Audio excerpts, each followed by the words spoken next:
नंद बाबा की स्थिति सुनो। नंद बाबा लुटाने लगे तो महाराज नंद बाबा की बड़ी प्रशंसा होने लगी, तो नंद बाबा को बड़ा क्षोभ हुआ, बोले अरे प्रशंसा के लिए थोड़ी लुटा रहे हैं। तो नंद बाबा बोले अब गोपनीय दान करो, गुप्त दान करो। तो गुप्त दान कैसे कियो?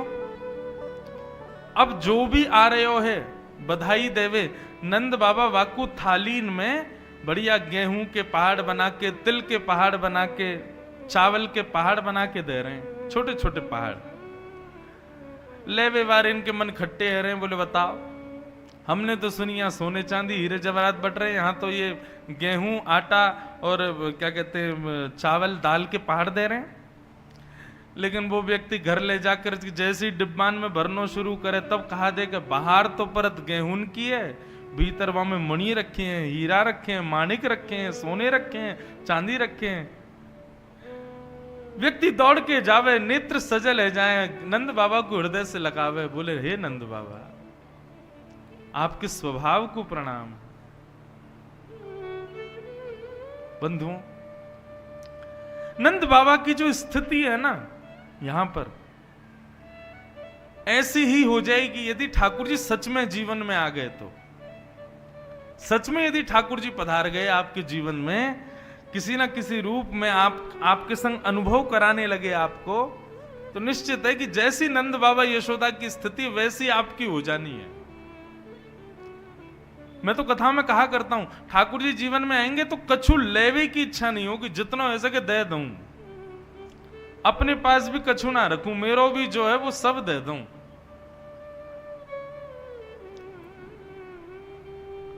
ठाकुर जी पधारेंगे तो ऐसी स्थिति हो जाएगी, मतलब संग्रह की स्थिति खत्म हो जाएगी। संग्रह की स्थिति जब तक मन में है, इकट्ठा करने की स्थिति जब तक मन में है, तब तक ये विचार कर लो ठाकुर जी अभी पधारे नहीं। ठाकुर जी पधार गए तो उस दिन से संग्रह की स्थिति खत्म और धीरे धीरे धीरे लुटाने की स्थिति प्रकट हो जाएगी, बांटवे की स्थिति रह जाएगी।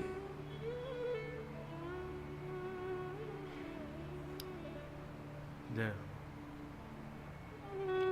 नंद बाबा लुटा रहे हैं, बांट रहे हैं। नंद बाबा के आनंद की पराकाष्ठा नहीं है। अब ऐसे पूरे ब्रजमंडल में उत्सव मन रहे हो, तभी कंस ने राक्षस बुलाए और उन्हीं राक्षसों में सबसे पहले पूतना को कंस ने भेजा। पूतना परम सुंदरी रूप धारण किया पूतना ने। मैंने कई बार कथाओं में विस्तार से बताया है पूतना के मर्दन से हम क्या सीखते हैं, संकेत में थोड़ा बताऊंगा आज, और कथाओं को विस्तार करेंगे। तो पूतना भगवान को मारने के लिए वृंदावन जा रही है। पूतना यानी कि पूत कहते हैं पवित्र को, ना मतलब जो नहीं है वो पूतना। पूतना को कंस ने कहा तुम इतनी विकराल हो, इतना भयावह तुम्हारा स्वरूप है, घरों में जाने कौन देगा? पूतना ने कहा महाराज राक्षसी हूं, रूप बदलना आता है।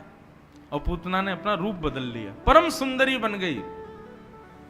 और परम सुंदरी बनकर के पूतना जैसे ही गोकुल गई है। अच्छा, पूतना को यह कैसे पता कि गोकुल में ही ठाकुर जी हैं? गोकुल नहीं गई, पूतना सब जगह जा रही है। जहां जहां भी बालकों ने जन्म लिया सब जगह बालकों को उठाती है, बधाई के बहाने गोद में खिलाती है और धीरे से अपना पयोधर पिला देती है। बालक मर जाते हैं, पयोधर में विष लगा है।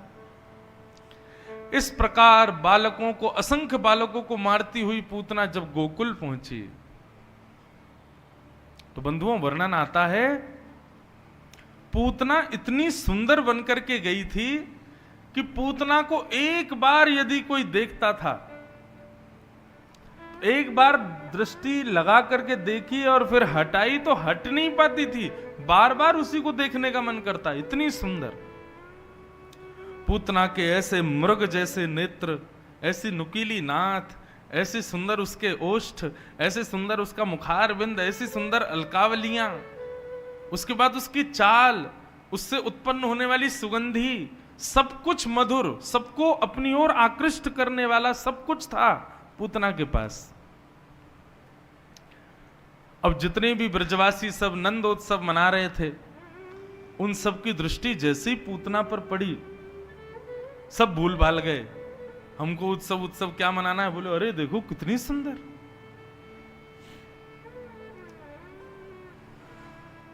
ब्रजवासी आनंदित हो गए उसके रूप को देख करके। गोपियां आपस में चर्चा करने लगी, अरे सुनो, कल यशोदा के लाला को देख के मन में भाव आ रहे हो कि कहीं नारायण तो ना आए हो। अब तो मोहर लग गई बात पे। क्यों? क्योंकि वह नारायण को दर्शन करवे देख साक्षात लक्ष्मी आई है। सब लोग इधर देखो, इधर देखो, इधर देखो, कथा सुनो ध्यान से। देखो वाको दर्शन करवे लक्ष्मी आई है।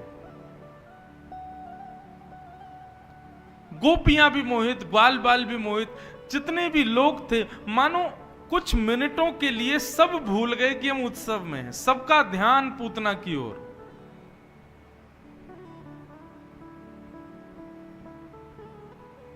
कुछ ग्वाला तो इंतजार कर रहे हैं, ये नंद भवन में अंदर चली गई, बाहर कब आवेगी, तो या से पूछ लेंगे या को ब्याह भयो कि नहीं।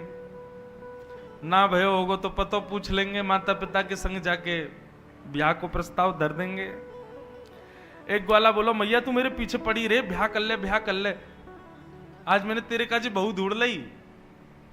मैया बोली कहाँ है, देख वो जा रही है। मैया बोली तेने अपना मुंह देखो है, देखी लक्ष्मी जैसी है वो तो कहा भयो मैया मैं नारायण बन जाऊंगा, लेकिन मेरा भैया यही ते करा दियो। तो कछु ग्वाल बाल तो नंद भवन के द्वार पे ही बैठे हैं कि भीतर गई है, बाहर आवे तो या तो बात करें। पूतना ने जैसे भीतर प्रवेश किया, यशोदा मैया भी पूतना को देख करके एक क्षण के लिए तो मंत्रमुग्ध हो गई। इतनी सुंदर। मानव का बंधुओं एक स्वभाव है,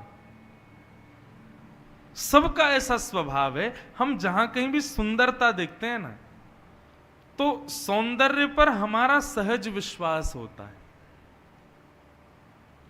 कोई व्यक्ति यदि रूप से सुंदर नहीं है तो उस पर विश्वास करने के लिए हमको थोड़ा आगे बढ़ना पड़ेगा, बात करनी पड़ेगी, समझना पड़ेगा, जानना पड़ेगा, पहचानना पड़ेगा। और बेचारा कोई बिल्कुल ही सुंदर नहीं है तो उस पर तो विश्वास करते भी हैं तो भी शक ही रहता है हमेशा। ये गलत है। व्यक्ति को कभी भी उसके प्रभाव से मत देखो, उसका प्रभाव कैसा है। प्रभाव तो कंस का भी था, प्रभाव रावण का भी था, प्रभाव हिरण्यकश्यप का भी था। हिरण्यकश्यप का प्रभाव का वर्णन तो नारद जी करते हैं, बोले जब हिरण्यकश्यप ने ब्रह्मा जी से वरदान मांगे और स्वर्ग पर आकर के चढ़ाई कर दी, तो हिरण्यकश्यप के समय पर नारद जी कहते हैं हम भी अपनी वीणा पे हिरण्यकश्यप का ही नाम गाते थे, नारायण नारायण नहीं गाते थे। इतना भय था हिरण्यकश्यप का।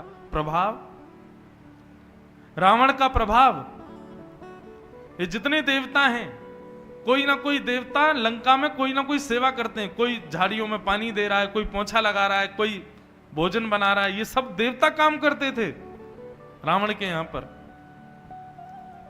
प्रभाव तो राक्षसों का भी होता है बंधुओं। इसलिए व्यक्ति के कभी प्रभाव पर आकर्षित मत हो, सदैव उसके स्वभाव को देखो, स्वभाव कैसा है। और स्वभाव परखने के तीन लक्षण हैं, नेत्रम वक्त्रम विकारेण। सबसे पहले तो आंख।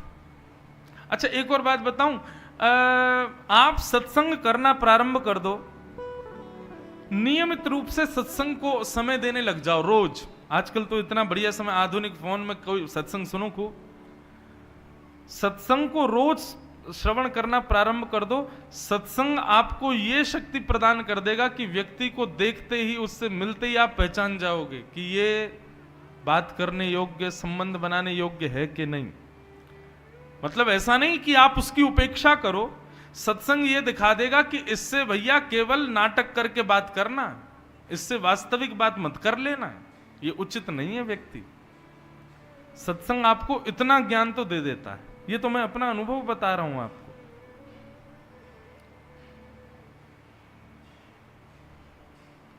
ठाकुर जी की कृपा ऐसी होती है सत्संग में कि विवेक बुद्धि, विवेक दृष्टि, विवेक सब कुछ प्राप्त होता है।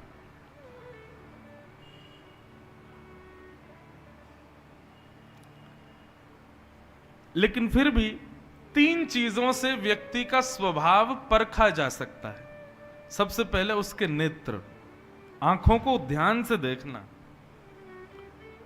यदि गांभीर्य ना हो तो निश्चित है कि चंचल मन है इसका।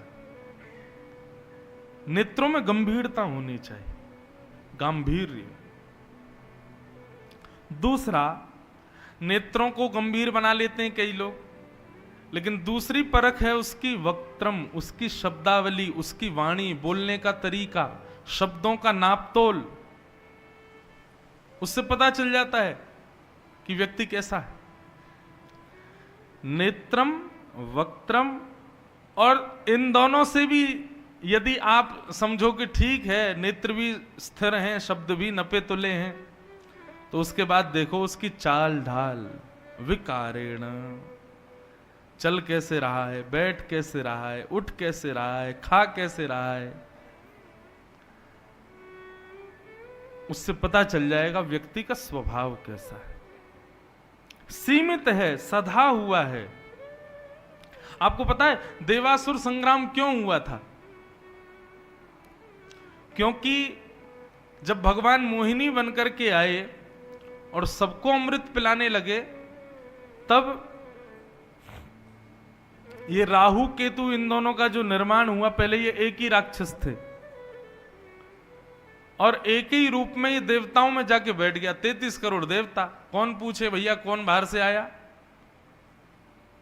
जैसे ही अमृत का पान उसको कराया दैत्य को, तो दैत्य के पीने की अदा से पहचान गए कि ये दैत्य है।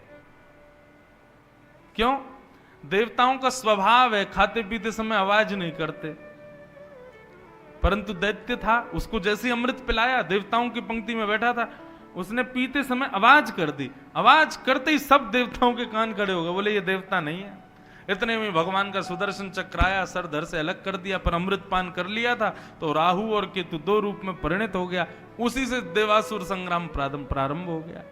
मतलब आपकी वाणी, आपके नेत्र, आपकी आचार विचार, चाल चलन, उठना बैठना, इन सब से पता चल जाता है कि आपका स्वभाव कैसा है।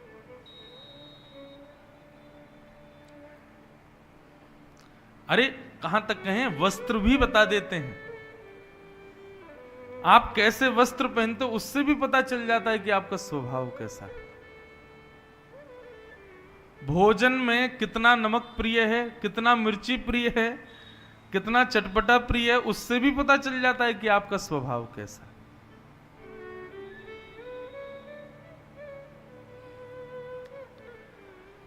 स्वभाव देखो व्यक्ति का, प्रभाव नहीं।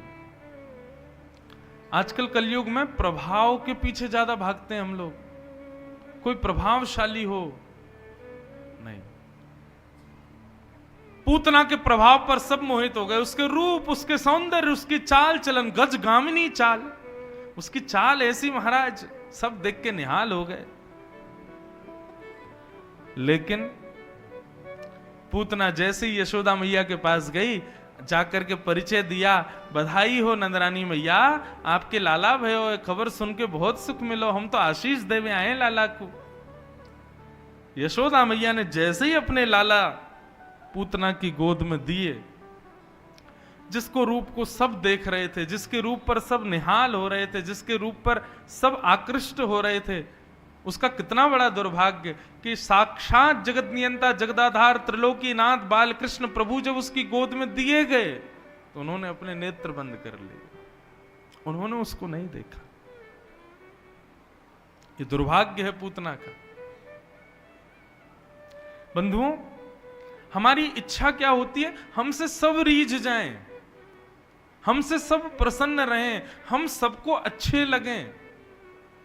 कभी मन में विचार आया कि हम उनको प्रिय लगें, हम उनको भाएं, बाकियों को भाएं चाहे ना भाएं, कोई और हमसे रीझे नहीं रीझे, ठाकुर जी रीझ जाएं, कभी मन में भाव आया ना? सदा वस्त्र भी पहनते हैं तो इसी भाव से। कहां जा रहे हैं? बोले शादी में जा रहे हैं, तो 4 लोग बोले अरे वाह साड़ी बहुत बढ़िया, आपका पजामा बहुत बढ़िया, आपकी स्टॉल बहुत बढ़िया। वॉच बहुत बढ़िया लगा के आए, अरे मेकअप बहुत बढ़िया वाला किया, आपकी हेयर स्टाइल बहुत सुंदर है। हमारा स्वभाव, आपका परफ्यूम का सुगंधी बहुत बढ़िया है। हमारा स्वभाव ही ऐसा बन गया है कि हम सदैव यही चाहते हैं कि हमारी एक एक भाव से सब रीझे। पर वैष्णव का स्वरूप क्या होता है? जिन भेषा मारो सावरो रीझे, जिन भेषा मारो सावरो रीझे, जिन भेषा मेरो गिरधर रीझे, जिन भेषा मेरो गिरधर रीझे। यहां पर कई लोगों को मैं देख पा रहा हूं, तो तिलक लगा के आते हैं, वैष्णव वेश धारण करके आते हैं, गले में कंठी माला पहन के आते हैं। हमारे यजमान जी भी, आकाश जी भी रोज धोती पहनते हैं। तो देखो, इंजीनियर हैं, अच्छी पोस्ट पर हैं, अपना अच्छा व्यापार करते हैं मुंबई में, लेकिन जब से कथा शुरू हुई धोती पहनते हैं। ये भेष, इससे कभी समाज नहीं रीझ सकता। आप तिलक लगा के और धोती वोती पहन के एक बार घूम के आओ मुजफ्फरनगर में, दृष्टि सबकी पड़ेगी, लेकिन रीझने वाला हर कोई नहीं होगा। लेकिन इसी वेश में जब ठाकुर जी के सामने जाओगे तो निश्चित है हजारों में, हजारों राधा रमण को देख रहे होंगे, लेकिन हजारों में आपको राधा रमण जी देखेंगे। क्योंकि इस भेष का प्रयोजन, इस तिलक का प्रयोजन, कंठी माला का प्रयोजन, ये किसी और को रिझाने के लिए है ही नहीं। जिन भेषा मेरो गिरधर रीझे, जिन भेषा मेरो गिरधर रीझे, जिन भेषा राधा रमण जुरीझे, जिन भेषा राधा रमण जुरीझे, मैं सोही भेष धरूंगी हो, मैं सोही भेष धरूंगी, हाँ मैं सोही भेष धरूंगी हो, मैं सोही भेष धरूंगी, हाँ हूंगी मैं वैरागन होगी, मैं वैरागन। तो हमारी प्रत्येक क्रिया में भाव क्या है? वैष्णव सुबह उठने से रात्रि सोने तक जो कुछ भी कर रहा है, उसमें उसका देह यही रहता है कि हमारे ठाकुर जी रीझें बस। हाँ? स्नान करके वस्त्र भी पहने तो वो वस्त्र पहने जिससे लाल जी को प्रिय लगे, या समाज कहे ये तो ठाकुर जी का बंदा है।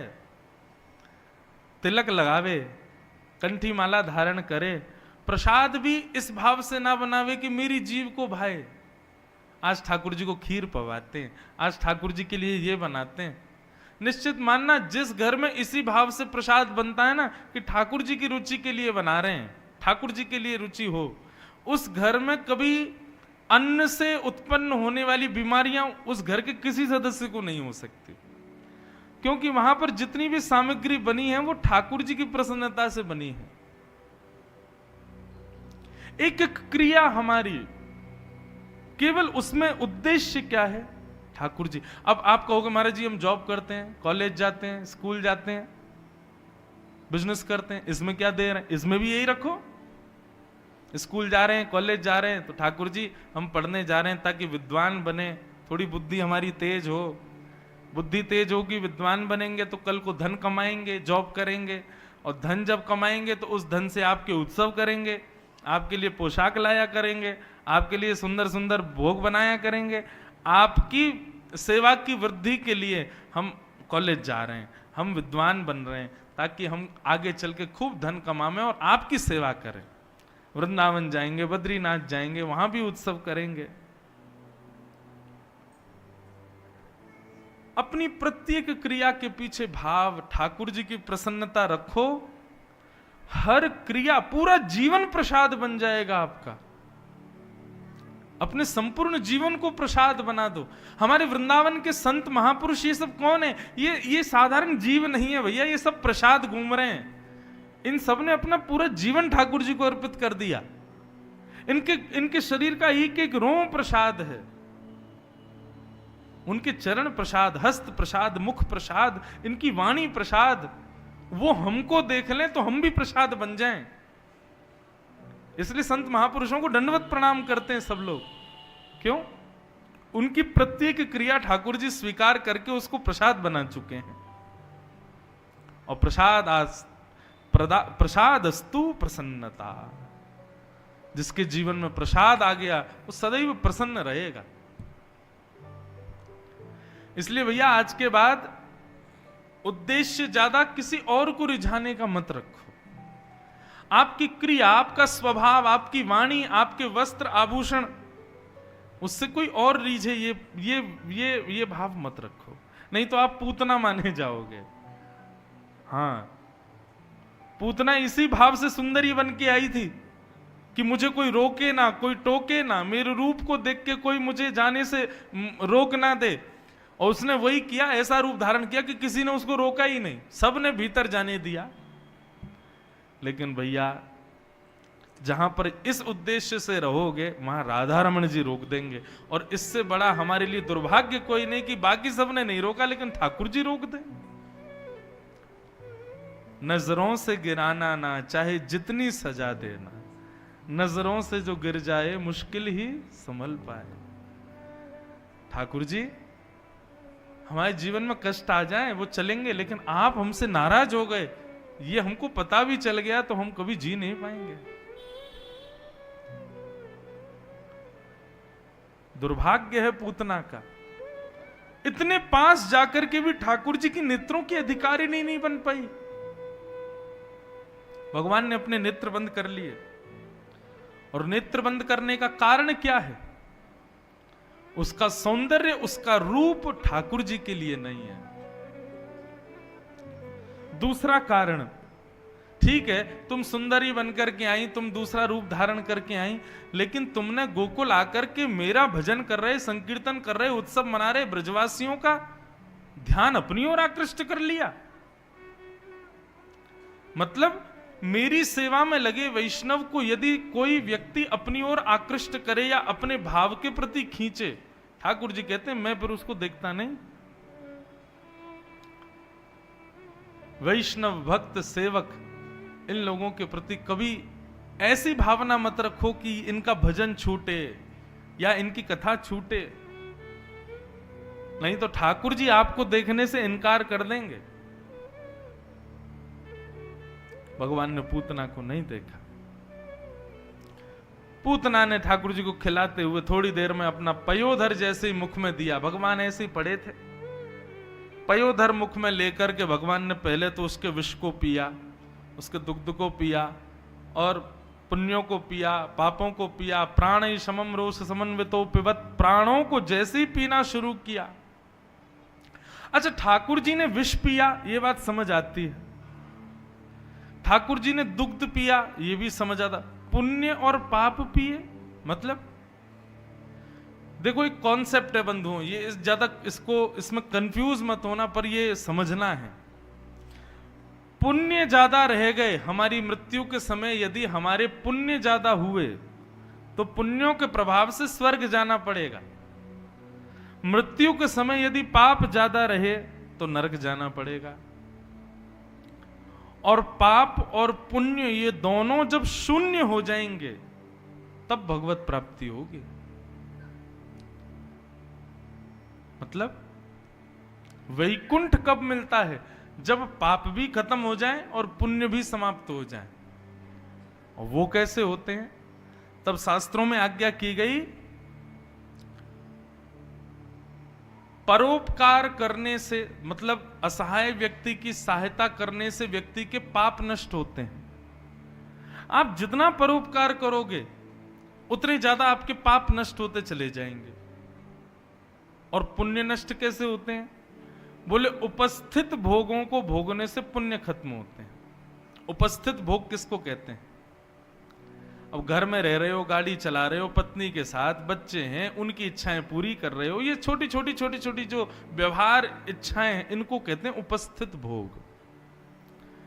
तो जो व्यक्ति अपने कर्म का निर्वहन करता है, गृहस्थाश्रम का निभाता है, पत्नी की कोई इच्छा है तो वो पूर्ण करे, बालकों का ध्यान रखे, पढ़ावे लिखावे, कर्तव्यों का निर्वहन करे, इसको कहते हैं उपस्थित भोग। उपस्थित भोग को भोगने से व्यक्ति के पुण्य धीरे धीरे कम होते हैं। तो परोपकार करने से पाप नष्ट होते हैं, उपस्थित भोगों को भोगने से पुण्य नष्ट होते हैं। अब हमको कैसे पता चले कि ये दोनों शून्य हो गए? हमको कैसे पता लगेगा कि पाप और पुण्य दोनों शून्य हो गए हैं? तो कहते हैं पाप और पुण्य शून्य होते ही दृष्टि सम हो जाएगी। मतलब फिर कोई काला गोरा सुंदर कुरूप धनवान निर्धन ऐसा नहीं दिखेगा, सब समान दिखेंगे। कोई सुंदर भी दिखेगा तो उसके लिए भी आपका वो भाव रहेगा जो आप कुरूप व्यक्ति को देखकर करो, समान रहोगे। अभी हमारी स्थिति क्या है? अगर एक तरफ कुरूप व्यक्ति एक तरफ सुंदर व्यक्ति तो हमारा पहला भाव उसी की तरफ जाएगा। एक तरफ निर्धन एक तरफ अति धनवान व्यक्ति तो हमारा स्वभाव धनवान के प्रति जाएगा। हम गुण और अगुण के प्रति अभी हमारी भेद दृष्टि है। इसका मतलब पाप पुण्य अभी शरीर में है। ये पाप पुण्य दोनों शून्य हो जाएंगे तो सम हो जाएगी दृष्टि। फिर किसी के प्रति राग नहीं रहेगा और ना किसी के प्रति द्वेष रहेगा। सब सम, सबई भूमि गोपाल की, सबई नर गोपाल के, सब ठाकुर जी का विलास है। ऐसी दृष्टि हो जाएगी। हमारे ब्रज के संतों को देखो, कोई श्रेष्ठ से श्रेष्ठ पहुंच जाए तो उसको डांटने में पीछे नहीं हटते, और कोई अयोग्य पहुंच जाए तो उसको हृदय से लगाने में नहीं रहते। ऐसे रसिक जन होते हैं, उनसे सीखने को मिलता है सम, समत्व। सम जब हृदय में आ जाए तब समझो कि अब पाप पुण्य शून्य हो गए। अच्छा एक बात, ये नाम जापक, नाम जप करना, कथा सुनना, क्या ये पुण्य है? ना, ये पुण्य नहीं है। पुण्य क्या है? आप पुण्य को ज्यादा विशेष मत समझा करो। पुण्य एक प्रकार का धन है। जैसे हम संसार में धन कमाते हैं ऐसे ही लोग पुण्य कमाते हैं। धन कमाने से क्या होता है? बोले संसार के विषय भोगों का उपभोग करते हैं। ऐसे पुण्य कमाने से मृत्यु के बाद स्वर्ग का उपभोग करते हैं। जैसे गंगा स्नान करना ये पुण्य है। असहाय व्यक्ति की सहायता करना, गरीबों को दान करना ये पुण्य है। यज्ञ हवन होम अनुष्ठान कराना, ब्राह्मणों को भोजन कराना ये पुण्य है। आश्रमों में कमरे बनवा देना ये पुण्य है। गरीब कन्याओं का ब्याह कराना ये पुण्य है। गौदान करना ये पुण्य है। तीर्थ यात्रा करना ये पुण्य है। ये सब पुण्य के रूप में आते हैं। कथा सुनना पुण्य नहीं है। नाम जप करना ये पुण्य में नहीं आता है। ये तो केवल और केवल भक्ति के साधन माने जाएंगे, और भक्ति और पुण्य में अंतर होता है। पुण्य स्वर्ग की प्राप्ति के लिए होता है और भक्ति भगवत प्राप्ति के लिए होती है, भगवान की प्राप्ति के लिए होती है। इसलिए कई बार क्या होता है, कथाओं में कई लोग अनाउंसमेंट करते हैं, वो लोग कहते हैं पुण्य के भागी बनिए, 3 बजे से कथा शुरू होगी। पुण्य का भागी बनिए, 3 बजे से कथा शुरू होगी, सब लोग समय से पधारिएगा, कल कथा का विश्राम दिवस है, पुण्य का भाग्य मत छोड़िएगा, पुण्य के भागीदार बनिए, सब लोग पधारिए। तब मेरे मन में आता है, भैया कथा पुण्य थोड़ी देती है। कथा में सुनी गई वार्ता तो भगवत प्राप्ति कराते हैं, ये पुण्य थोड़ी है। समझ में आ रही है ना बात? कहीं ऊपर से तो नहीं निकल रही सारी बात? हाँ, असमंजस में मत रहे ना। कोई प्रश्न हो तो कल हम फिर कथा होगी, प्रश्न पूछ लेना।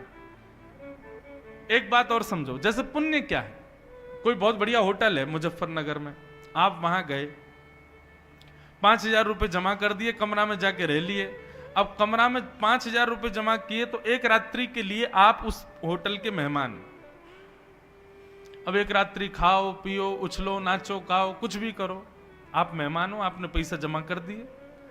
लेकिन जैसे ही 12 बजेंगे, दूसरे दिन के चेकआउट टाइम होगा, तो आपको फोन आ जाएगा रिसेप्शन से, भैया रूम खाली करो।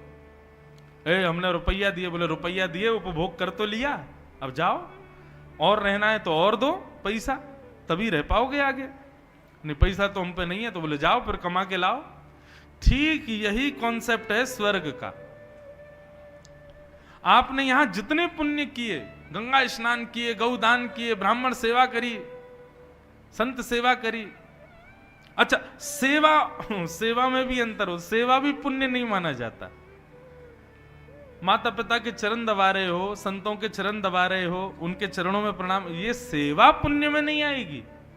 हां, दक्षिणा दे रहे हो ये पुण्य है, दान कर रहे हो वो पुण्य है। तो पुण्य जैसे ही कमा लिया, उसके बाद मृत्यु के बाद स्वर्ग मिलेगा। स्वर्ग में आपको बढ़िया कमरा दिया जाएगा रहने के लिए, खाने पीने के लिए, जो चाहोगे सामग्री। स्वर्ग में तो ऐसा होता है कि चिंतामणि है, वहां पर वो है, एक वृक्ष है, उस वृक्ष के नीचे उसका प्रभाव ऐसा कि जो सोचोगे वो मिल जाएगा। आपका मन हो जाए घेवर खाना है तो तुरंत घेवर आ जाएगा, आपका मन हो जाए बर्गर खाना है तो आ जाएगा। अब ये नहीं पता, स्वर्ग जाके देखा नहीं मैंने कि वहां बर्गर मिलता है कि नहीं, पर इतना मैंने सुना है कि वहां पर एक ऐसा वृक्ष है जो चाहोगे वो प्राप्त हो जाएगा। लेकिन उसकी अवधि है, जितना पुण्य यहां करके गए हो उतना ही समय आप वहां रह सकते हो। वो जैसे ही पूर्ण होगा तो चित्रकेतु आएंगे आपके पास, चलो अब पुण्य खत्म हो गए तुम्हारे। बोले अरे हमको एक आध 2 दिन और रहने दो। बोलना अगर अब रहना है तो जाओ पृथ्वी पर, फिर से जन्म लो, किसी माता पिता के गर्भ से पुनश्च जन्म लो, फिर से दोबारा पुण्य कमाओ, फिर मृत्यु को प्राप्त करके आओगे, तब यहां रह सकते हो। क्षीणे पुण्य मर्त लोकम विशंति, पुण्य क्षीण होते ही मृत्यु लोक में गिरना पड़ता है। परंतु ये कथा सुनना, नाम जप करना और भगवत भाव से सेवा करना, ये पुण्य में नहीं आते हैं। इनसे वैकुंठ मिलता, और वैकुंठ से कभी पतन होता नहीं है, दोबारा कभी आना नहीं पड़ता। सदा ठाकुर जी की सेवा में रहो, वहीं विराजे रहो। तो पाप और पुण्य दोनों शून्य होंगे तभी ठाकुर जी मिलेंगे, और ये दोनों शून्य होंगे, इसका लक्षण क्या है? सब सम दिखने लगेंगे, सब समान, कोई बड़ा छोटा नहीं। तो भगवान ने पाप और पुण्य पिए पूतना के, उसके बाद प्राणी समम रोष समन्वितो पिबत, उसके प्राण पीने प्रारंभ कर दिए।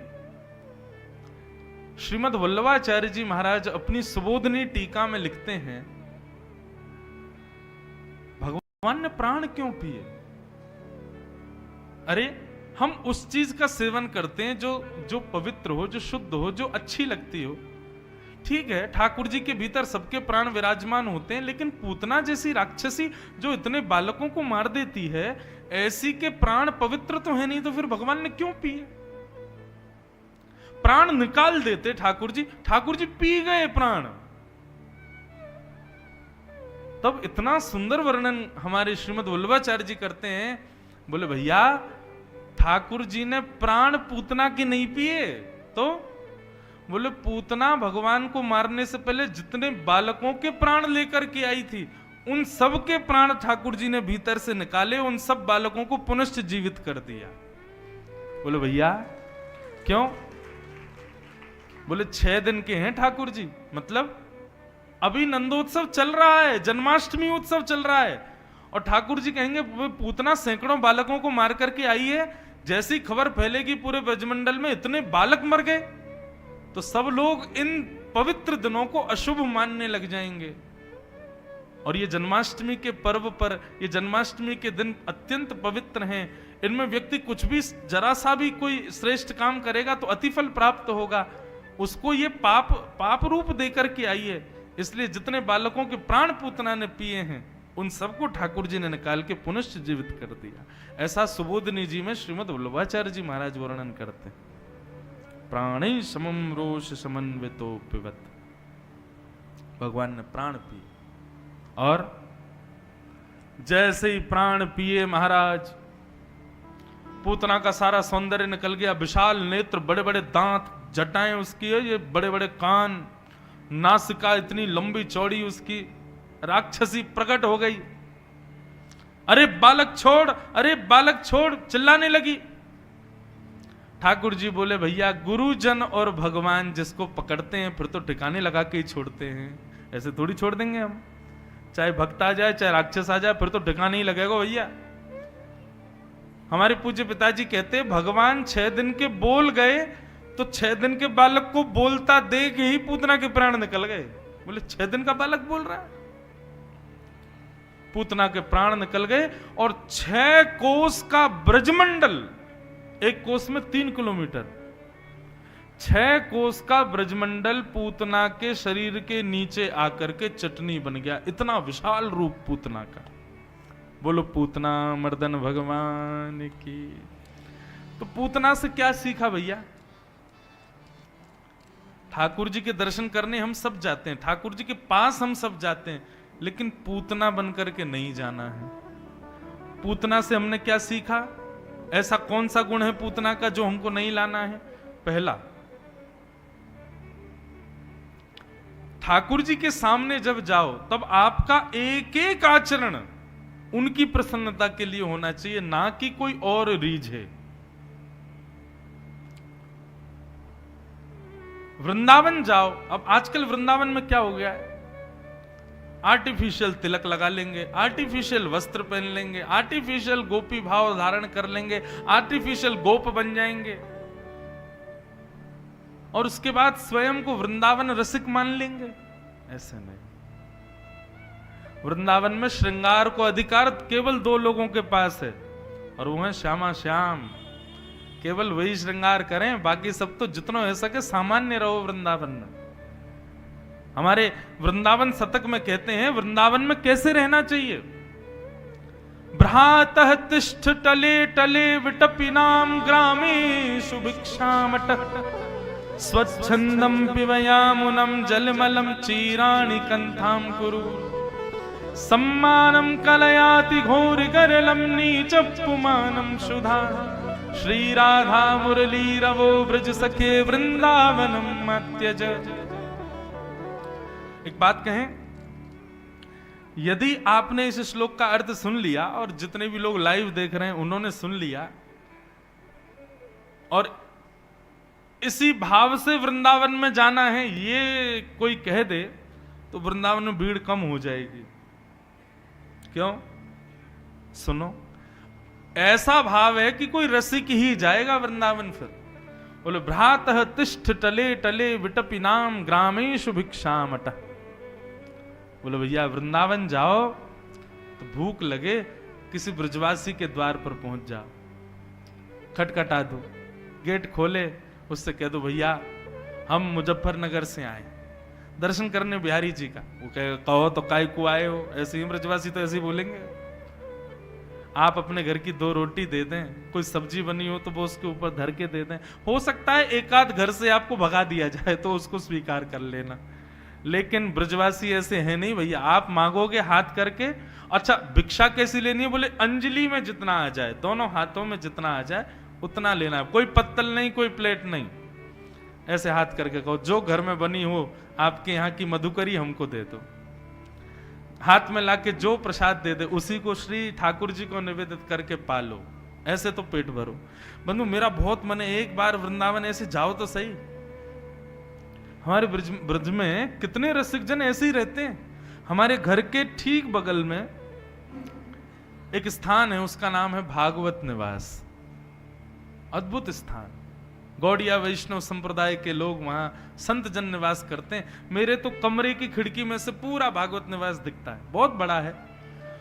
तो वहां महात्मा पता कैसे रहते हैं?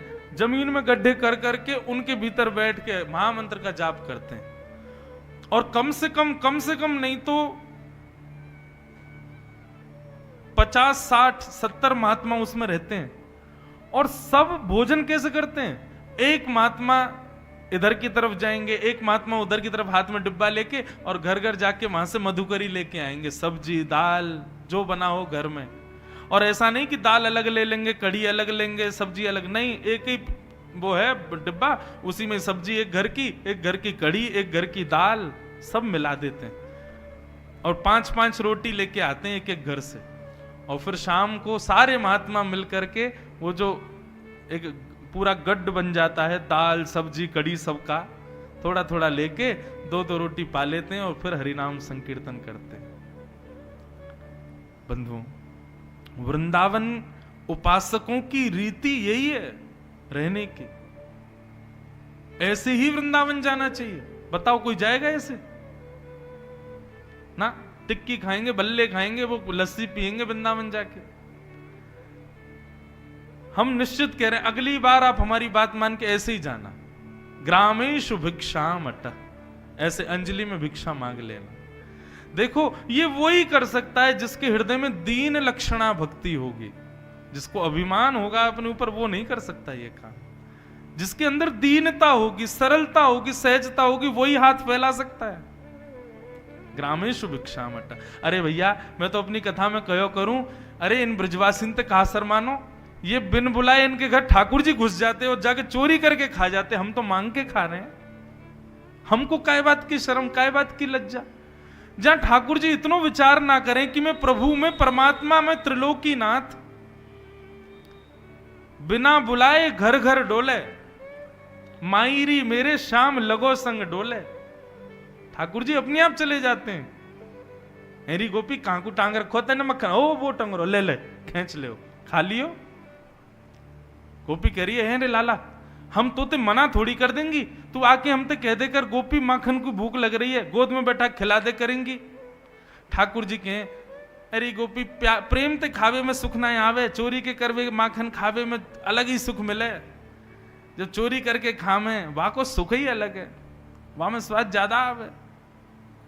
तो ग्रामेषु भिक्षाम अट्टः और स्वच्छंदं पिबयामुनं जलमलम। वृंदावन जाओ तो श्री यमुना जी का जलपान करो, लेकिन यमुना जी नहीं छोड़ी हमने।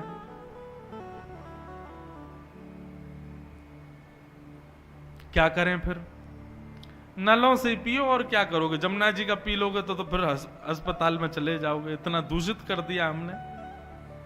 वैसे नियम तो ये रहना चाहिए, जब तक यमुना जी शुद्ध नहीं हो जाएं, सारे भक्त हड़ताल कर दें, हम वृंदावन ही नहीं जाएंगे, सरकार को करना ही पड़ेगा। फिर यमुना जी का जल शुद्ध करो भैया, तभी भक्त आएंगे। स्वच्छंदम पिबयामुनम जलमलम।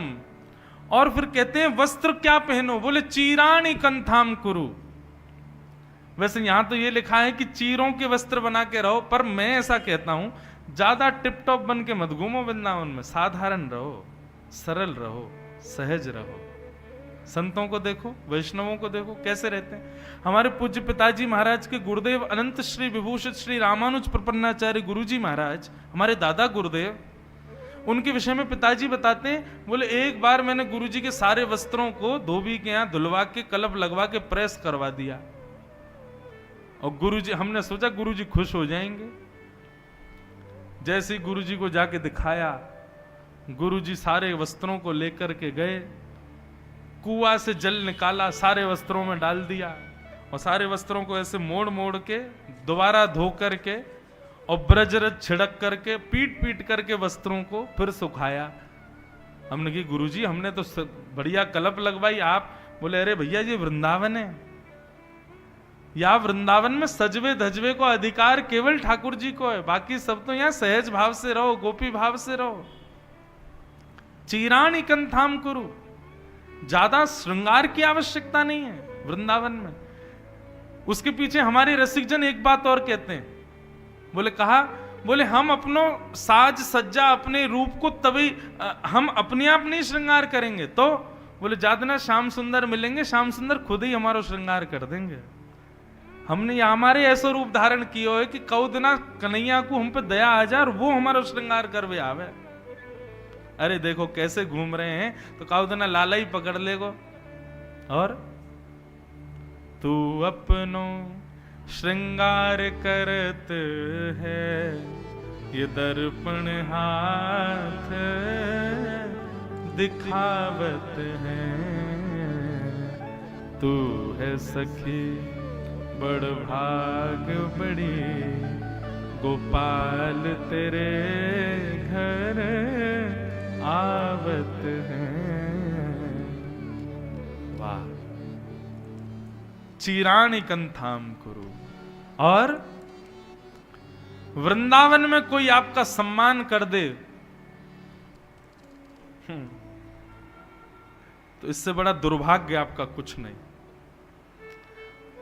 सम्मानम कलयाति घोर गरलम, वृंदावन में सम्मान की इच्छा मत रखो, पर कोई यदि आपकी निंदा कर दे तो नीचप्पमानम शुधा। यूं समझ लियो ठाकुर जी ने अब हमको नेक और समीप बुला लियो। एक ब्रजवासी ने हमारी निंदा कर दी,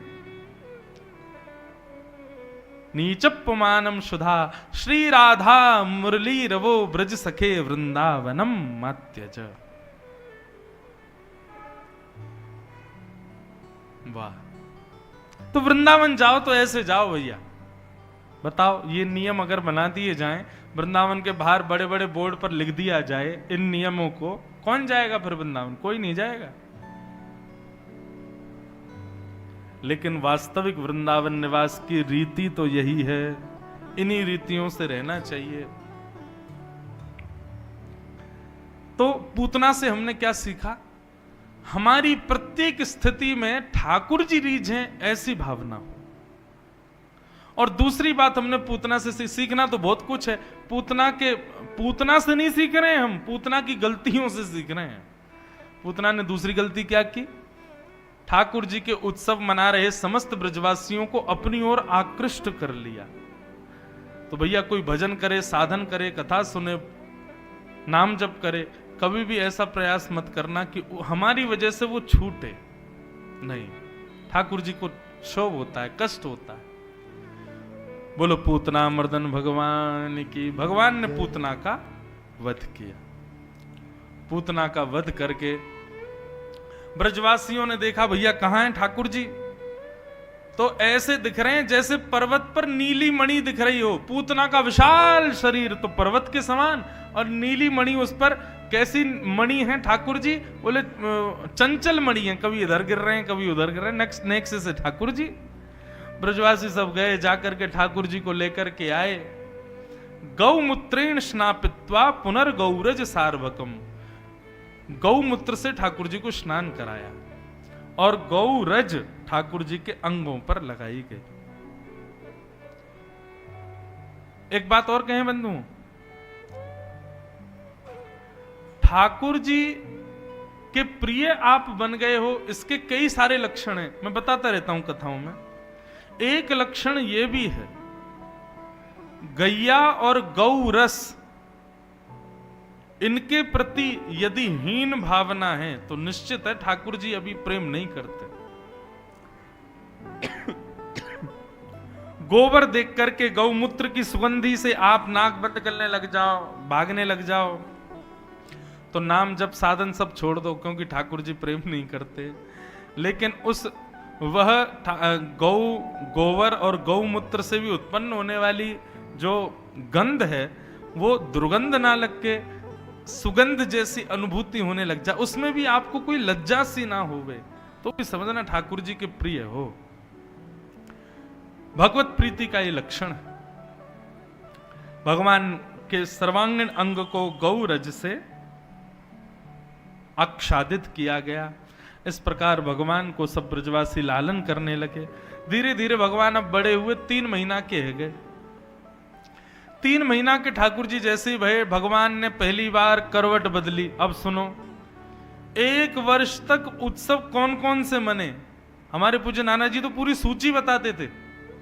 बोले ब्रजवासी ऐसे घेर के बैठ जाते सुबह होते ही, और लाला ने आज आ करी, सोई रंगाड़े बजन लगते। बोले काबे नंद के लाला ने आ करी।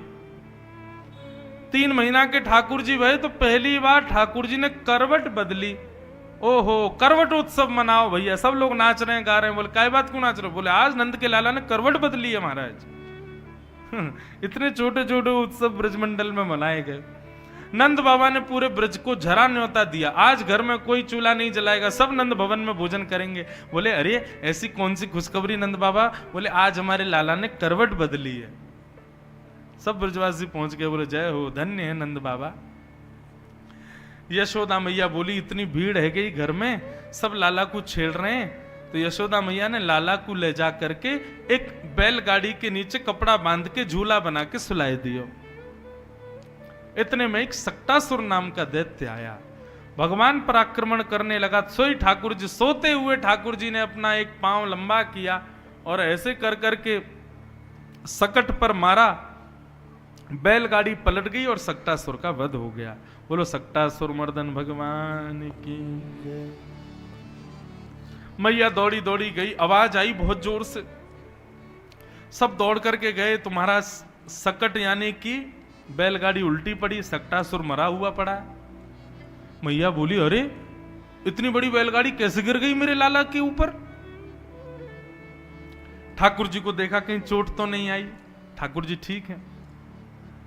यशोदा मैया बोली इतनी बड़ी बैलगाड़ी गिरी कैसे। एक बालक बोलो मैया मैं बताऊं कैसे गिरी। बोले बता। तब वो बालक मैया से जाके कह रहा है, नते श्रद्ध धीरे गोपा बाल भाषित मृत्युत अप्रेमयम बलम तस्य बालकस्य न ते विदु। बहुत सुंदर बात। यशोदा मैया बोली इतनी बड़ी बैलगाड़ी गिर कैसे गई। इतने में एक छोटा सा बालक गया, वो मैया मैं बताऊं कैसे गिरी। बोले बता। वो तेरो 100 लाला है ना 3 महीना को। बोले हाँ। याने अपनो पाम लंबो कियो, इतनो लंबो कियो, इतनो लंबो कियो और ऐसे लंबो करके जोरते मार दी, सोई बैलगाड़ी गिर गई मैया। मैया बोली यहां पे आइयो। जैसी समीप गयो मैया ने एक दियो वाक्य। झूठ बोले मुते, शर्म ना आ रही तो को हैं। मेरो 100 लाला और अपने चरण से इतनी बड़ी बैलगाड़ी गिर देगो। मैया तुम मारे मत, मैं तेरी सौगंध खा के कह रहा हूं तेरे लाला ने गिरी बैलगाड़ी। मैया बोली फिरते आ एक और दियो। तेरी मैया की उम्र क्यों मेरी सौगंध खावे। सुखदेव जी महाराज वर्णन करते हुए बड़े आनंदित हो रहे हैं व्यासपीठ पर। परीक्षित ये यशोदा मैया का प्रेम है। बालक तो सच बता रहे हैं लेकिन यशोदा मैया का प्रेम स्वीकार नहीं कर रहा कि मेरो लाला इतनो बड़ो बैलगाड़ी को गिर सके। बंधु मुझे एक ही बात समझ आती है कि ब्रजवासियों की प्रीति का कारण, ठाकुर जी जो ब्रजवासियों से प्रीति करते हैं उसका कारण केवल एक है कि ब्रजवासी ठाकुर जी के प्रभुत्व को स्वीकार नहीं करते। आप पूरी ब्रजलीला सुन लेना, कहीं भी ठाकुर जी ने ठाकुर जी के प्रभु को, ईश्वरत्व को स्वीकार नहीं किया। आप कहोगे महाराज जी नास्तिक लोग भी नहीं करते पर नास्तिक लोग प्रेम भी तो नहीं करते। ब्रजवासी प्रेम बहुत करते हैं ठाकुर जी से। हमारो लाला जैसे देखो एक प्रेम का स्वभाव, आप लोग इस बात को एग्री करोगे। जितने भी यहां बालक बैठे हैं, बेटा बेटी बैठे हैं, चाहे कितने भी श्रेष्ठ बन जाओ, पर मां के पास जब एकांत में जाते हैं तो मां कभी श्रेष्ठ मानकर के बालक को प्रेम नहीं करती। बस मेरा लाला है ये मान करके प्रेम कर, मेरी लाली है ये मान के प्रेम करती है। बालक कितना भी बड़ा कोई व्यापारी बन जाए, इंजीनियर बन जाए, डॉक्टर बन जाए, बेटी कितनी भी उपलब्धियां प्राप्त कर ले, कुछ भी कर ले, लेकिन मां के पास जब जाती है तो मां ये सोच के स्नेह ज्यादा नहीं करती कि इसने बहुत अच्छा किया। अरे क्या बताएं, बच्चा फर्स्ट आ जाए तो भी मां गोदी बैठाती है, बच्चा क्लास में फेल हो जाए ठीक है थोड़ा बहुत मार पीट देगी लेकिन बाद में गोदी में वही बैठाएगी। मतलब चाहे श्रेष्ठ हो चाहे अश्रेष्ठ हो, मां सदैव बालक के प्रति वात्सल्य भाव रखती। मतलब मां कभी भी बालक के प्रभुत्व से नहीं रीझती, वो उसका है इसलिए रीझती। ठीक वैसा ही प्रेम ब्रजवासियों का है ठाकुर जी के प्रति। आपको क्या बताएं, ठाकुर जी कोई श्रेष्ठ लीला करते हैं तो ब्रजवासी घबरा और जाते हैं। क्यों? कहीं हमारो लाला भगवान तो ना है। गर्गाचार्य जी तुम सही बता दो, हमारो लाला भगवान तो नहीं है ना। बोले नहीं है भगवान। बोले अब आए, अब ने एक सांस आई है। 2 परिक्रमा गिरिराज जी की लगा के आते हैं और भावना क्या रखते हैं, हे गिरिराज बाबा आप बस इतनी कृपा कर दो हमारो लाला ही रहे, कभी भगवान नहीं बन जाए। क्योंकि या की हरकतन ते लगे ना है कि ये भगवान ना है, ऐसे ही लगे ये भगवान है। क्यों भगवान मानने में दिक्कत क्या? बोले भगवान मान लेंगे तो फिर दूरी बन जाएगी, और भगवान बन गए हो तो ये सबन को है जाएगो, भगवान नहीं होगा तो केवल हमारो रहेगो। हमें तो वो चाहिए जहां में केवल हमारो रहे। ऐसी ठाकुर जी की मधुर ली। अब ठाकुर जी नेकौर बड़े भय, सो घुटमुन चलन लगे। मैया ने छोटी छोटी पाजेब लाला के चरणन में पहनाई दी है। आहा, बहुत सुंदर वर्णन। ठाकुर जी घुटमुन चल रहे थे, इतने में मैया पीछे से गई, लाला के पाम पकड़े और जल्दी से 2 पाजेब पहना दें और छोड़ दिए ठाकुर जी नीचे। अब ठाकुर जी जैसे ही घुटमुन चले, सो झुम झुम छुम छुम आवाज आवे पीछे से। सो ठाकुर जी पीछे मुड़ के देखें ये छुम छुम आवाज कहां से आ रही है, और वह रूप को देख करके सब गोपियां बलैया ले रही। बता, अपने चरणन की नूपुरन की ध्वनि ही लाला विचलित है, रो ये आवाज कहां से आ रही है। ऐसे ठाकुर जी को मधुर स्वरूप। छुम छुम बाजे पायलिया,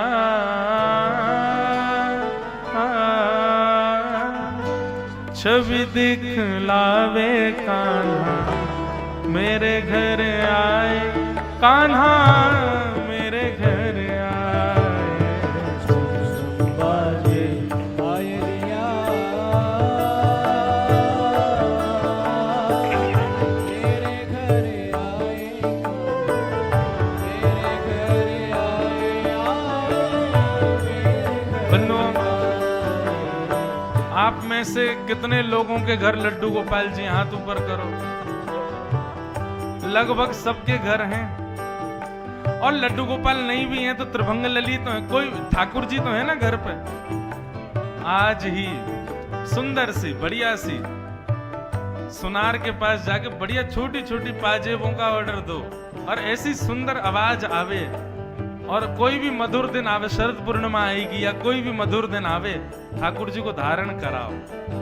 और धारण करा के ठाकुर जी से यही इच्छा रखो, आप हमें मिलो मत, हमें दिखो मत, लेकिन नाथ एक दिन कभी हमको इसकी ध्वनि सुननी है आपके चरणों से। आप निश्चित मानना, हमने अपने लाल जी को क्षुद्र घंटिका पहनाई कमर में, आए दिन कभी ना कभी उसकी ध्वनि आती आती है ठाकुर जी की। निश्चित धारण कराओ अपने ठाकुर जी को, और फिर ये भाव गाना, ओ छुम छुम बाजे पायलिया, छवि दिखलावे कान्हा मेरे घर आए, लाला मेरे घर आए। छुम छुम बाजे पायलिया, छवि दिखलावे कान्हा मेरे घर आए, लाला मेरे घर आए। अरे कान्हा मेरे घर आए, कान्हा मेरे घर आए, अरे लाला मेरे घर आए। ओ लाला मेरे घर आए। ओ रेने अंधेरी चंद्र स्वरूपी आ गए, आ गए। रेने अंधेरी चंद्र स्वरूपी आ गए, आ गए। ओ रेने अंधेरी चंद्र स्वरूपी आ गए, आ गए। रेने अंधेरी चंद्र स्वरूपी आ गए, आ और गए। मात यशोदा और गोपिन को भागे, भागे। मात यशोदा और गोपिन को भागे, भागे। अरे मात यशोदा और गोपिन को भागे, भागे। मात यशोदा और गोपिन को भागे, भागे। ऐसे प्यारे सांवरिया मुख मैल खावे कान्हा मेरे घर आए, लाला मेरे घर आए। बाजे पायलिया, छवि दिखलावे कान्हा मेरे घर आए,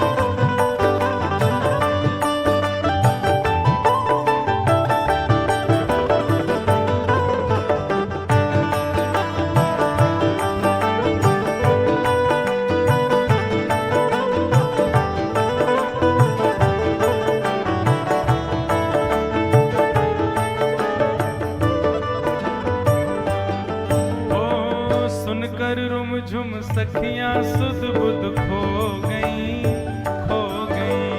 सुनकर झुम सखियां सुध बुध खो गई, खो गई। मैं तो दर्शन करके पावन हो गई, हो गई। मैं तो दर्शन करके पावन हो गई, हो गई।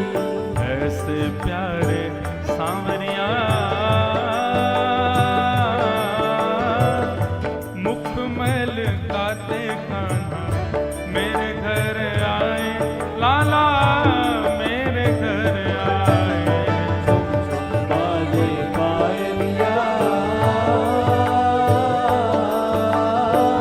छवि दिखलावे कान्हा मेरे घर आए, लाला मेरे घर आए। अरे कान्हा मेरे घर आए, कान्हा मेरे घर आए, अरे लाला मेरे घर आए। लाला मेरे घर बंधुओं, आए। पूरे विश्व को चलाने वाले ठाकुर जी स्वयं चलना सीख रहे हैं। पूरे विश्व को, पूरा विश्व चलवाने वाले ठाकुर जी चलना सीख रहे हैं, बोलना सीख रहे हैं, हंसना सीख रहे हैं, नाचना सीख रहे हैं। और यशोदा मैया ठाकुर जी का लालन पालन कर रही। 33 करोड़ देवता आकाश से यशोदा मैया को प्रणाम कर रहे हैं। मैया तेरे भाग्य की ना कह सके हम। ये इंद्रादि देवता भी जिसकी भ्रगुटी पर चलते हैं, वो यशोदा मैया के इशारे पर सब क्रिया कर रहा है। नाचे नंद लाल, नचावे हरि की मैया। नाचे नंद लाल, नचावे हरि की मैया। अरे नाचे नंद लाल, नचावे हरि की मैया। नाचे नंद लाल, नचावे हरि की मैया। नचावे हरि की मैया, नचावे यशोदा मैया। नचावे हरि की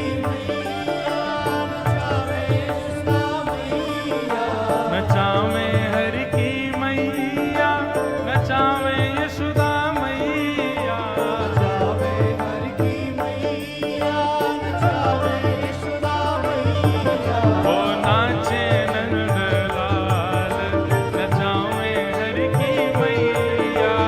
नाचे नंद लाल, नचावे हरि की मैया। ओ धोती न पहरे लाला, जामा न पहरे। धोती न पहरे लाला, जामा न पहरे।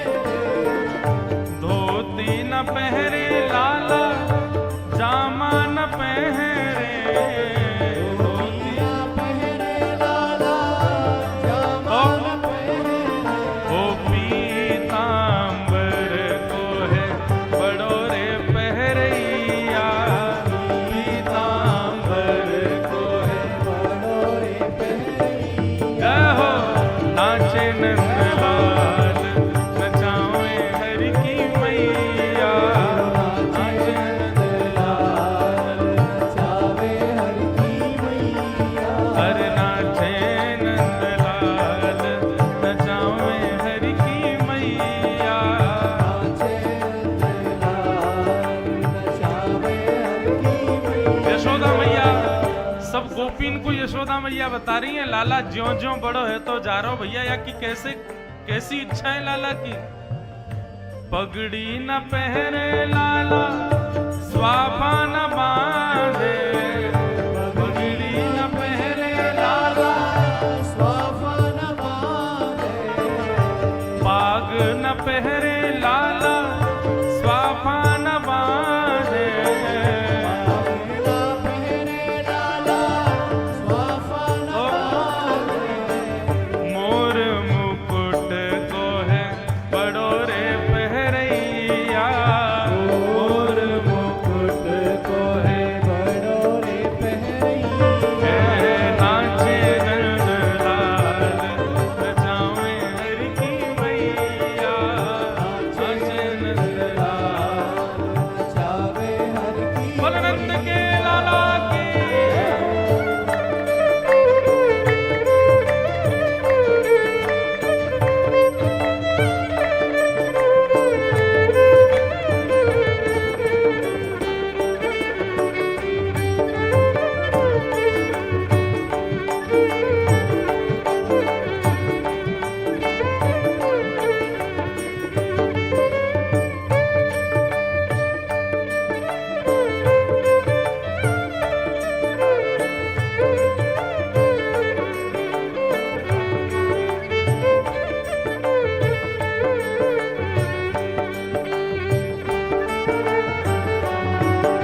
कृष्ण लाल की जय। बंधुओं, ठाकुर जी की सेवा में सब रस आ जाते हैं।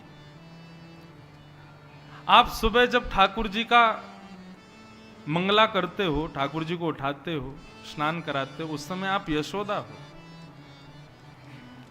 ठाकुर जी को जब आप भोग धराते हो, उस समय आप गोपी हो। ठाकुर जी की जब वंदना करते हो, उस समय आप अर्चक हो। उस समय आप एक भक्त के भाव से करते हो।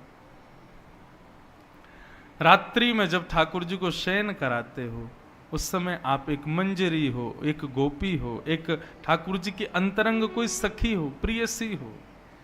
ये भाव जब तक इन सेवाओं में नहीं आएंगे, तब तक ठाकुर जी की सेवा स्वीकार नहीं होगी। इसलिए स्नान कराते समय, वस्त्र धारण कराते समय ये भाव रखना ही पड़ेगा कि हम यशोदा हैं और ये हमारा लाला है। तभी उस भाव से ही ठाकुर जी तैयार होंगे। कई लोग कहते हैं महाराज जी हमारे ठाकुर जी श्रृंगार उतार के फेंक देते हैं, तैयार ही नहीं होते, क्योंकि आप अपने भाव से तैयार कर रहे हो। लाला तो केवल यशोदा जी से ही तैयार हो गए। तो पहले भाव रखो कि हम यशोदा हैं, ये हमारा लाला है, फिर तैयार करो। देखो एक सामग्री भी ठाकुर जी उतार दें तो।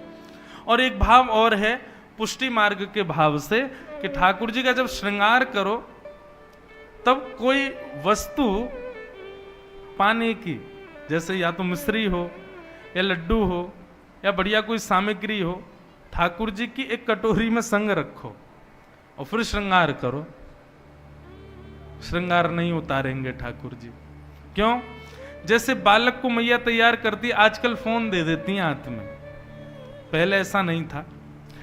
मैं एक अद्भुत अपनी अंतरंग बात बताऊं। देखो आज कल तक ज्ञान वैराग्य की सब कथा हो गई, अब तो प्रेम की कथा चलेंगी आज से।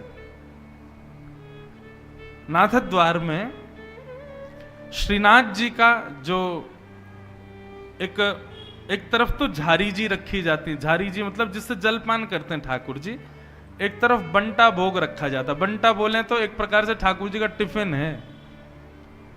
कभी बीच में ठाकुर जी को भूख लगी है तो क्या करें, तो उसमें से पाते हैं। हर मंदिर में, वृंदावन में भी ठाकुर जी का एक टिफिन रखा रहता, उसमें ठाकुर जी को एक्स्ट्रा भोग रखा है।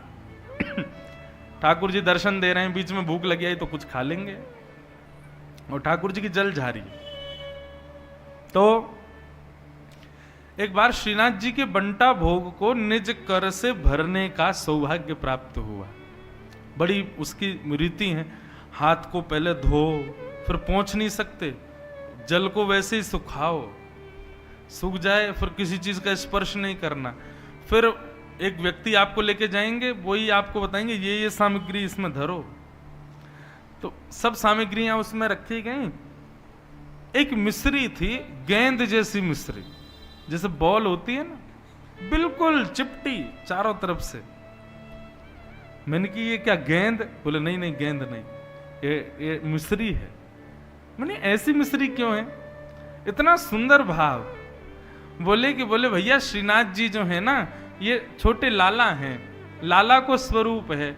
अब ये दो ही दांत आए हैं, बाकी के मसूड़न में ठाकुर जी को खुजली है रही है, तो बीच बीच में खुजली हो गए तो या गेंद तो यूं करके अपने मसूड़े की खुजली बुझा ले ठाकुर जी। इतना प्रिय भाव लगा मुझे उनका। वो हमारे ब्रज में तो किस सेवा होती ठाकुर जी की। वो लाला के मसूड़े में खुजली, बच्चों के होते हैं ना दांत निकलने से पहले होती है, तो आजकल माता पिता तो बड़े यंत्र आ गए हैं, वो बच्चे के मुंह में देते हैं, उसी को खाते रहते हैं। कई बच्चों को दर्द होता है, रोते हैं, तो बोले लाला को स्वाद भी आ जाए मीठो मीठो, और खुजली दूर रह जाए। हमारी चिपटी एक मिश्री है। जय हो। तो ठाकुर जी की सेवा में सारे भाव आ जाते हैं। मातृ भाव भी आ जाता है, प्रेमी भाव भी आ जाता है, दीन भाव भी आ जाता है, वत्सल भक्त वत्सल भाव भी आ जाता है, सब भाव आ जाते हैं। स्नान कराते समय, श्रृंगार कराते समय यशोदा भाव में रहो। ठाकुर जी की आरती करते समय, प्रथम आरती 3 बार तो आरती होनी चाहिए लाल जी की, प्रथम आरती में यशोदा के भाव से रहो। फिर भोग लेकर के आओ तो श्री जी के भाव। अब देखो श्री जी का भाव हम तो धारण कर नहीं सकते, पर यह भी प्रणाली बड़ी अलग अलग है। जैसे आप राधा रमण मंदिर में जाएंगे तो वहां भोग इस भाव से धराया जाता है कि श्री जी ठाकुर जी को पवा रही हैं, ठाकुर जी श्री जी को पवा रहे हैं। पर आप जब पुष्टि मार्गी मंदिर में जाएंगे तो वहां भाव यह है कि यशोदा मैया लाल जी को पवा रही हैं। कई मंदिरों में ऐसा भाव है कि भोग धर दो भीतर, पर्दा लगा दो। बोले क्यों? बोले ग्वाला आमेंगे, एक दूसरे सबरे खवा देंगे। मधुमंगल श्री दामा कछु लाला खवाएंगे, लाला उनको खवावे को, ऐसे भाव। तो भोग में कोई भी भाव रख लो, सखा का रख लो, सखी का रख लो, प्रियसी का रख लो। मध्याह्न आरती में गोपी भाव,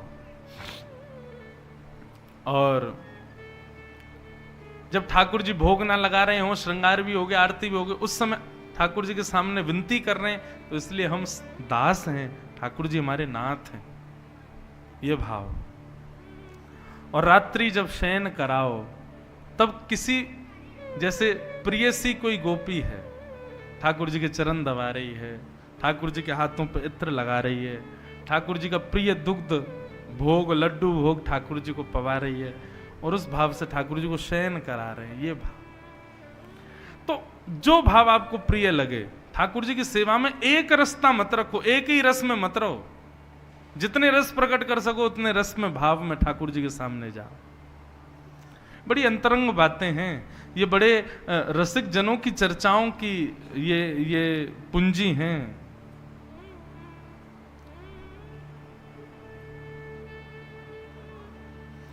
भगवान अब 1 वर्ष के हो गए, ठाकुर जी का नामकरण नहीं हुआ अभी तक।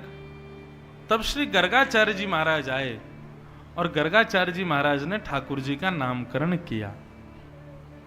सबसे पहले तो बलराम जी का नाम रखा। बोलो मैया, अयम ही रोहिणी पुत्रो रमयन सुहृदो गुणै आख्यास्यते रामिति वलाधिक्यात् बलम विदु। मैया, आपके इस बालक का नाम मैं राम रखता हूं, परंतु बल की अधिकता की वजह से लोग इसको बलराम कहकर के पुकारेंगे। बोलो बलराम जी महाराज की। छोटे लाला का नामकरण करते हुए श्री गर्गाचार्य जी कहते हैं, शुक्ले रक्तस्तथा पीत इदानीं कृष्णतां गत। मैया, आपका ये लाला कभी शुक्ल वर्ण का, कभी रक्त वर्ण का, कभी श्वेत वर्ण का रहा है, अब की बार ये बालक कृष्ण वर्ण का है, इसलिए इसका नाम मैं कृष्ण रखता हूं। बोलो बाल कृष्ण लाल की जय। भगवान का नामकरण श्री गर्गाचार्य जी ने कृष्ण रखा। ठाकुर जी नेक और बड़े भय। अब तो महाराज इतना ऊधम मचा में, इतना ऊधम मचा में जाके कोई सीमा नहीं। ठाकुर जी चोरी क्यों करते हैं? भगवान की चोरी के पीछे का रहस्य क्या है? बंधुओं, ये महाराज कंस जो है ना, इन्होंने समस्त ब्रजवासियों को एक कर देने को कहा है, कर चुकाने को कहा है। कर मतलब टैक्स। और कर किस रूप में? बोले जिसके घर में जितनी गैया, उतना किलो दूध, इतना किलो दही, मक्खन, छाछ, ये सब मथुरा देकर के आना पड़ता है ब्रजवासियों को। और कर इतना ज्यादा है कि हर ब्रजवासी को घर में केवल इतना बच पाता है कि थोड़ा थोड़ा ही सब ले पाते हैं। लेकिन नंद बाबा गोकुल के राजा हैं, इसलिए उनको क्षमा है, वो ज्यादा कर नहीं देते। ठाकुर जी को जब ये बात पता चली तो भगवान बोले, गौरस जैसी योग्य वस्तु कंस के पास जाए, हमको स्वीकार नहीं है ये। ब्रजवासियों से बोले, भैया तुम लोग ये गौरस कंस को मत दिया करो। बोले लाला, यदि कंस को देनो बंद कर दियो तो सिपाही दे के मरवा देगो। ठाकुर जी बोले क्या करें, बड़ी दिक्कत है। तब भगवान ने मन में विचार किया, बोले कि यदि आप लोगों के घर का रस चोरी हो जाए, कोई चुरा के भाग जाए, कोई लूट ले जाए, फिर तो कर बच जाएगा ना, फिर तो दे ही नहीं पाओगे। बोले भैया चोरी है वो, कहा करें? बोले हाँ लाला, ये बात तो सही है।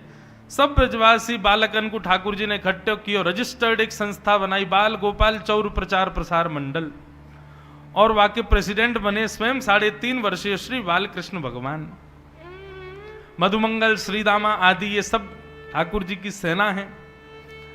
संस्था में 3 प्रकार की सेना है, वायु सेना, थल सेना और जल सेना। वायु सेना कौन है? बोले ठाकुर जी के मोर, पक्षी, मयूर ये सब जो है वायु सेना है। बोले ये उड़ करके आकाश से देखते हैं कि कहां ठाकुर जी को मक्खन रखो है। सो ठाकुर जी को अपने अपने स्वर में इंडिकेशन दे देते हैं कि वाह गोपी के यहाँ पल्ले नंबर गली में गोपी के यहाँ दोहरी गैया को दूध निकल रहा हो, वह दूध से बढ़िया झाग निकल रहे हैं, ठाकुर जी बढ़िया मक्खन मिलेगा, वहीं चोरी करो। ये जल सेना, ये वायु सेना।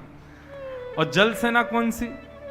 ठाकुर जी से चोरी से बचाने के लिए गोपियां कई मार्ग में पहरेदारी लगा देती हैं, तो कई ग्वाल बाल यमुना जी में कूद जाते हैं, तैर करके जाते हैं, और तैर करके पल्ली तरफ निकल के वह घर में घुस जाएं, चोरी कर लें। और थल सेना तो फिर कृष्ण संग में मधुमंगल, श्रीधामा। अच्छा, प्रेसिडेंट 3.5 वर्षीय छोटे से, और जो संस्था के जो बाकी के पदाधिकारी वगैरह वो सबरे उंगली पकड़वा के चलते हैं ठाकुर जी को।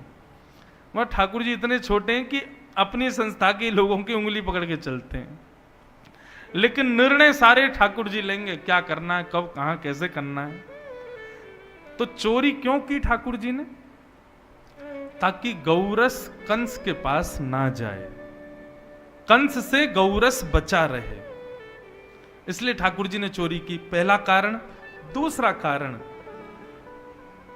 बोले भैया कल को हमारी लीलाएं लिखी जाएंगी।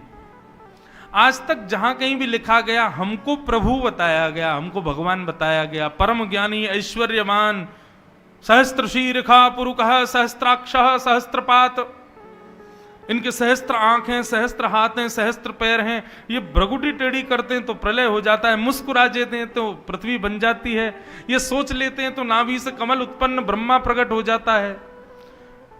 इतनी भयावह ठाकुर जी की प्रभुता का वर्णन सब जगह किया जाएगा।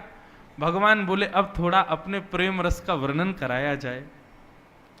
वही प्रभु जो जगत नियंता जगदाधार हैं, वो कैसी कैसी लीला कर रहे हैं वृंदावन में, थोड़ा उसका भी उल्लेख हो, ताकि सब लोग केवल हम पर श्रद्धा ही ना रखें, केवल हमको भगवान नहीं ना माने, हमको अपना सखा भी माने, पुत्र भी माने, प्रेमी भी माने, ये संबंध लोगों के हमसे बन पाए, इसके लिए ठाकुर जी की ये लीला।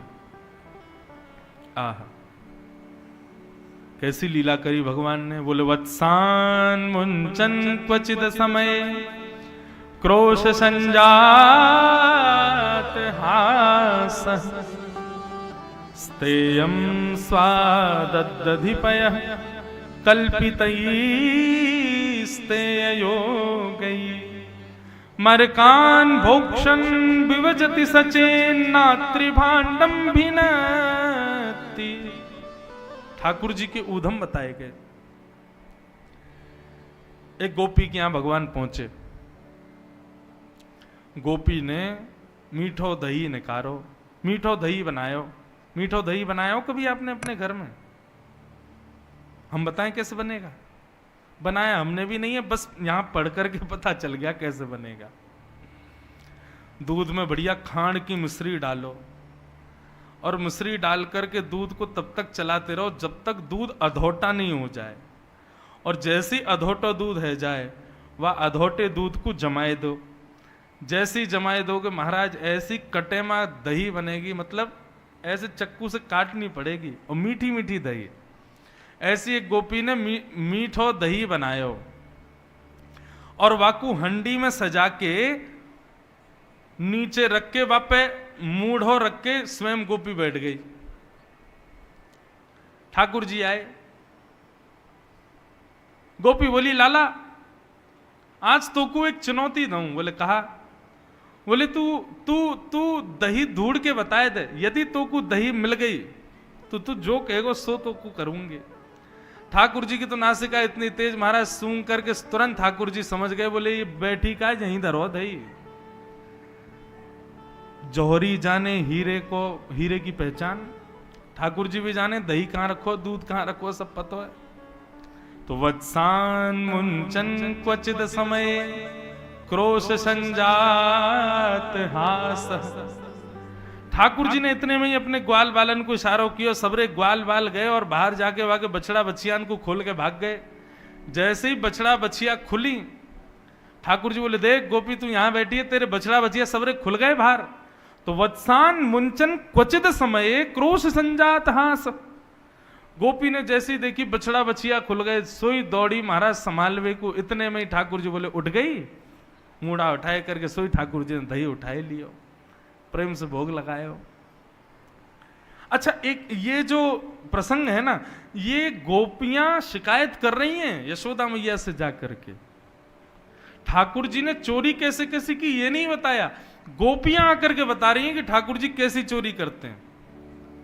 गोपी बोली मैया हमारे पूज्य पिताजी महाराज बहुत सुंदर सुनाते हैं। देखे बिन कान्हा जब मन नाही माना, इन आंखों से आज हमने ब्रह्म पहचाना है। कृष्ण चरण कमलों में मन को लगाना, इन गोपियों का ताना ये उल्हाना तो बहाना है। सब गोपियां विचार करती हैं, इतने दिन है गए नंद लाला दिखो ना आए, कहा करें।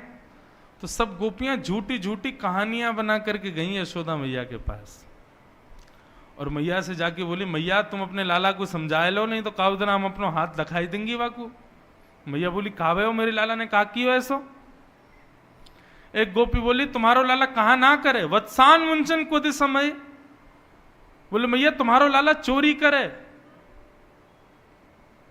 यशोदा मैया हंसने लगी, बोले तुम चोरी काय बात की चोरी, गहने चुरावे, हीरो चुरावे, तुम्हारे सोने चांदी चुरावे। बोले ना मैया, स्तेयम स्वाद दधिपय, आपको लाला दही दूध मक्खन की चोरी करे। यशोदा मैया बहुत हंसी, बोले अरे गोपियों, जाके घर में 9 लाख गैया हैं, घी को कुआ, दही की नदी